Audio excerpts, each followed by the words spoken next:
Hey, what's up you guys? My name is Kylie if you're new, and today, I don't know why I just said today like that. But today I am reviewing Cult of Chucky. This movie came out in 2017. It received a 79% on Rotten Tomatoes, and if you're not familiar with it, here's the synopsis. Chucky returns to terrorize his human victim, Nika, who is confined to an asylum for the criminally insane. Meanwhile, the killer doll has some scores to settle with his old enemies with the help of his former wife. As always, I'll get into some fun facts first, and then I'll get into my thoughts on the film, and then I'll get into my spoiler-filled breakdown. So to kick off my fun facts, Jennifer Tilly actually shot all of her scenes in just 6 days. Unfortunately, just 2 weeks before this film was set to release, it was leaked in its entirety to Twitter and YouTube. In response to this, Don Mancini tweeted, "To the geniuses who leaked Cult of Chucky and tweeted about it, congrats, not only are you terrible people, now Universal lawyers know who you are." Alex Vincent also commented on the situation, saying that it didn't make sense given that it was going to be streaming on Netflix anyways. In one scene, Chucky compares one of the other dolls to Hannibal Lecter, and he says, "Man, I can't believe they canceled that show." And fun fact, writer and director of this movie, Don Mancini, did write 2 episodes of Hannibal during its 3rd season. I think that's an amazing fun fact just because I love Hannibal so much. I did review it with my dad. If you want to watch that video, I can link it down below. We were obsessed. I can't believe it got canceled either. That was such an excellent show. And I had no idea that Don Mancini had any part of it, but it makes sense because I love Mancini's writing. So anyways, I digress. In February of 2018, they announced that there would be a Chucky television show with involvement of Mancini. They also said that as well as the series, there would be more feature films to come in the future, which is so exciting. So this is a light spoiler, but it is implied by the title, and most people are aware that there are multiple Chuckies in this film. Don Mancini said that in order to differentiate from them, they all had slightly different looks, but they also had different nicknames. Their nicknames are Buzzcut, Ragamuffin, Edwardian, and Evil Dead. This is also the first film in the whole franchise where Tiffany and Andy Barclay share a scene. Now they are on the phone, so they're not technically together, but still, it is the first time that they interact. The orderly named Carlos is actually based on a friend of Don Mancini's who is also a gay nurse. This is also the second film in the franchise to be released directly to streaming. And finally, Don Mancini said that he had always wanted to introduce the concept of there being multiple Chuckies since Child's Play 3, but he couldn't do it because of budget constraints. After 26 years, his idea finally succeeded. Okay, I'm so excited. Now it is time for my thoughts on this movie, and I'm excited to talk about it because some of you guys mentioned that this was one of the most polarizing movies of the entire franchise. And also, when I said that I didn't like Curse of Chucky and complained about it, there was quite a reaction.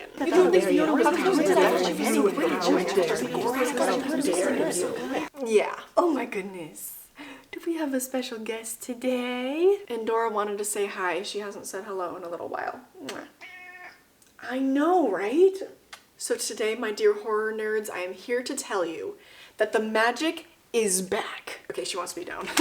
I was actually obsessed with this movie. Now, there were some outside contributing factors. I had a really good viewing experience. I really set the mood. I had the big TV to myself. The surround sound was banging. The lights were off. The fireplace was on. I had a nice little low-dose edible and I was munching on some peanut butter pretzels with some Nutella. Ooh, there was a lot of self-care happening in that moment as well. So it was just one of the best movie experiences that I've had in a long time. So that could be a factor, but honestly, the story, the way this movie was made, the acting, everything, I loved it. With the last movie, with Curse of Chucky, why I didn't like it personally is just because there was so much overcorrecting done from Seed of Chucky that it just fell flat for me. And with this one, with Chucky's character in particular, they brought him back. With the last one, he didn't talk for the first 45 minutes of the film. That is not the case in this movie. The pacing made so much more sense. I also look back at the fact that I said that Fiona's performance was not good in Curse of Chucky, and I shudder. I actually do stand by that because I felt that her performance was just a little bit flat in that, but in this movie,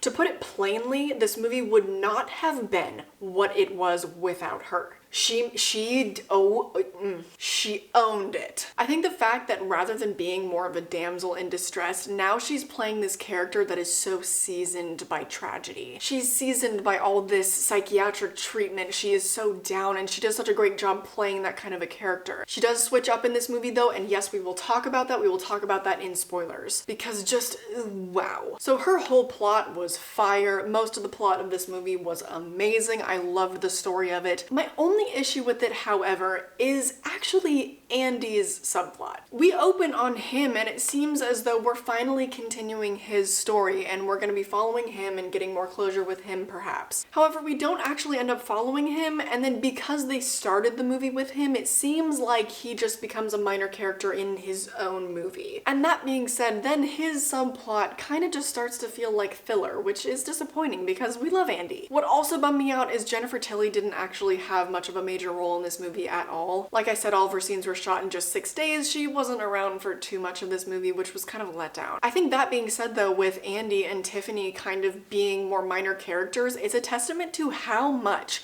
Miss Fiona stole this movie. She stole the whole freaking show. But like I said, I will get more into that later. At times, I actually found this movie to be genuinely scary, save for some really bad CGI. But I was actually affected by some of the death scenes. The suspense, the tension that they built in this movie was also really good. I will say though that if you need a trigger warning for things like that is a very prevalent theme throughout this movie, so you probably shouldn't watch it if that's the case. So with that, at times this movie was pretty emotionally heavy, but then at other more appropriate times they brought in comedy, which God bless, but this just emotionally, it covered a really broad spectrum and I thought it was so well done. I just really have to credit the comedy that they brought back in this movie because that was something that was so lacking in Curse of Chucky. I just think that the strong suit of majority of the Child's Play movies is the fact that we have Chucky running around like a little badass. And he's, you know, dropping sadistic one-liners, and they brought that back in this movie, and he felt so much more like himself. And in this movie, there are multiple dolls, and it felt kind of like the ultimate fan service, but it was also such a digestible and well put together plot. Another thing I want to touch on that I want to give props to Mancini for is that he did not write the mentally ill patients as very stereotypical tropes. Because while asylums can be great settings for horror, you know, it can expose kind of the way that human beings have been treated in them, they don't typically portray the patients very well, which then can be dehumanizing, which kind of ruins the whole point. And that's just not really accurate. Normally, mentally ill patients are much like you and I. They just have a lot of stuff going on up here. So I just appreciated that the patients in this movie were a lot more relatable and a lot more grounded in reality because I just think that's a lot more accurate. Mancini is just always really strong with his social commentary, and he's also very deliberate with how he depicts marginalized groups of people. I really commend him for that. So many slasher writers just do not give a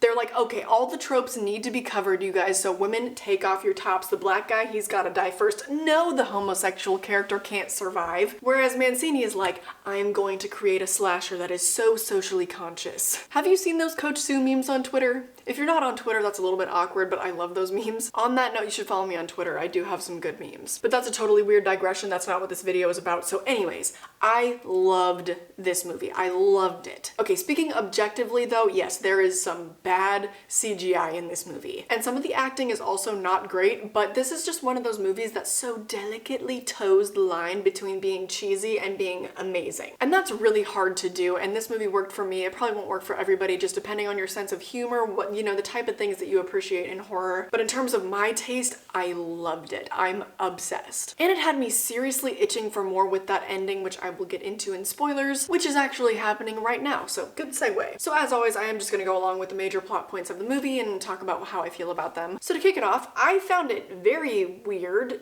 interesting, if you will, that Andy, despite having PTSD, was keeping the head of Chucky around to torture him. I don't know what path I thought that adult Andy was gonna take, but it was not that. I already mentioned that I wasn't really a fan of his subplot. It just really felt like such an afterthought, and in this whole hour-and-a-half long movie, he was only on screen for 10 minutes. So I don't know, I just don't really feel like his character was really done justice. I think that, you know, Fiona stole the show, as I mentioned. I'm not mad about it, I just think it's kind of a bummer. Anyways, now for another returning character, Tiffany. I did love that when she came to drop off the doll, the doctor, or was it Fiona? No, I think it was the doctor. He was like, you look just like Jennifer Tilly. And she's like, oh, I know. But in that moment, I was a little bit shocked when I heard her speak, and just naturally as we get older, our voices get deeper or more raspy or whatever. Her voice did not have quite the same cadence, the same je ne sais quoi, as I say, as it used to in the prior films. And that was also kind of a bummer, just the fact that she didn't have quite the same iconic register that she brought to the Tiffany voice. But anyways, right after that scene, still pretty early on in the movie, they reveal that Chucky is alive life, thank God. I thought that was such an appropriate time. It was perfect for the pacing. We got to see a lot more of Chucky in this movie, which I liked. Also, with that scene, I couldn't believe that Alice was really dead. I thought that that was something that they were just saying to mess with Nika. But then, from what I understood, it ended up being true, which is just, that's a heavy route to take. And then Nika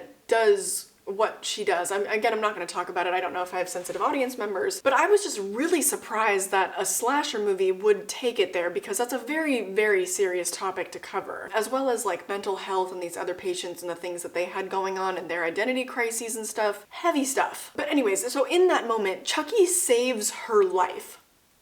At first, I was a little bit shocked, but then it just ultimately made so much sense, because really there are fates worse than death, and Chucky is very sadistic. He would rather torture her and steal her body, and honestly, I'm gonna jump right to that because my dear horror nerds, I was so happy with that ending. It's not really a happy ending, right? Because Nika didn't deserve that, and yet I could be happy if this was the last movie we ever got in the Don Mancini timeline of Child's Play, because it really was a happy ending for Chucky and Tiffany. While we don't necessarily root for them, after all this time, we do have this endearing connection with these characters. And while definitely not your typical romantic happy ending, it was so well suited for them. And the fact that Charles is now in a woman's body, it's so funny. Oh, you know what? Let's talk about it. When Chucky was taking over her body, I think it was when Nika was being hypnotized, there were like flashing lights, or maybe this was when Chucky was taking over her body, she looked just like Brad. Just like him. Uncanny. They were blessed beyond blessed to get the daughter of Brad Dourif in these movies, and especially because she has such a striking resemblance to him. It just could not have had the same effect, and especially because, oh my god, when she laughed like him. Can we take a moment to watch this scene together and just appreciate it? Man, it was such a nice place to visit. Oh my god.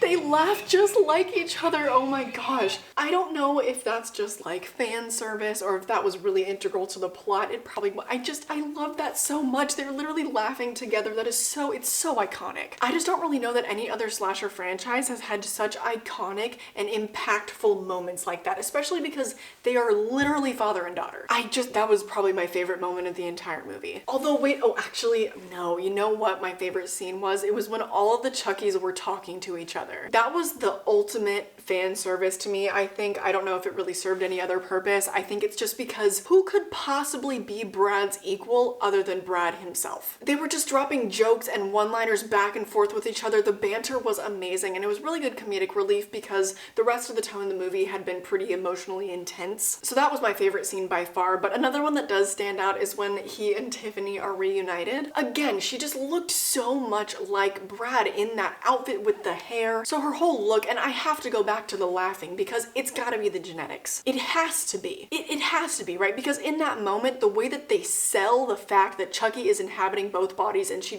has that laugh, man. I mean, there's other talent out there, but just with the moments with her look and her laugh, it had to be the genetics. Okay, I'm done with that, I promise, sorry. My final topic though is the end credit scene. You knew I would talk about this if you've been around. Kyle was my girl. She was one of my favorites. I wish that her character had made more comebacks in this franchise, but she comes back in the end credit scene. She comes back to finish Chucky off, but it is left open-ended, and Mancini did say that they have more films planned. I don't necessarily know the validity of that, but given that he has poured so much of his life into this franchise, I wouldn't be surprised. So I hope that that means that Kyle will be coming back for the next movie.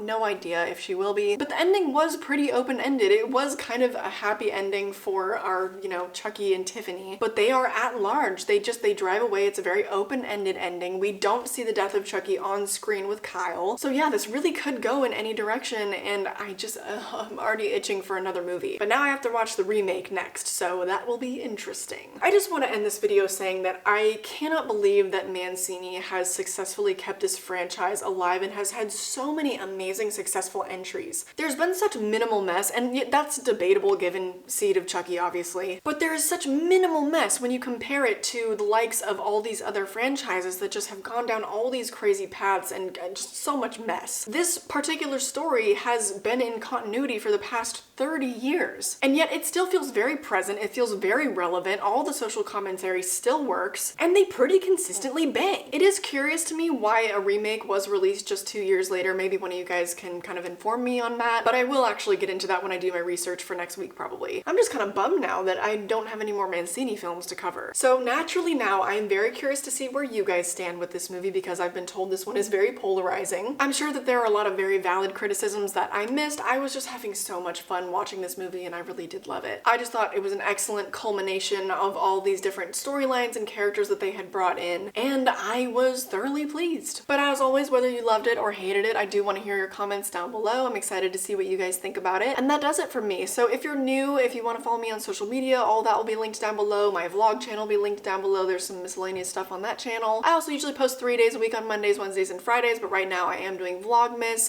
Enter my Vlogmas giveaways if you'd like to. I'm giving away some really good movies. And yeah, Christmas is coming up. I hope that you guys are doing well and staying healthy. Please stay safe during this time. But that is it for me. I can't wait to see if you loved or hated this movie. I hope that you enjoyed this video and I hope I catch you in the next one. Bye!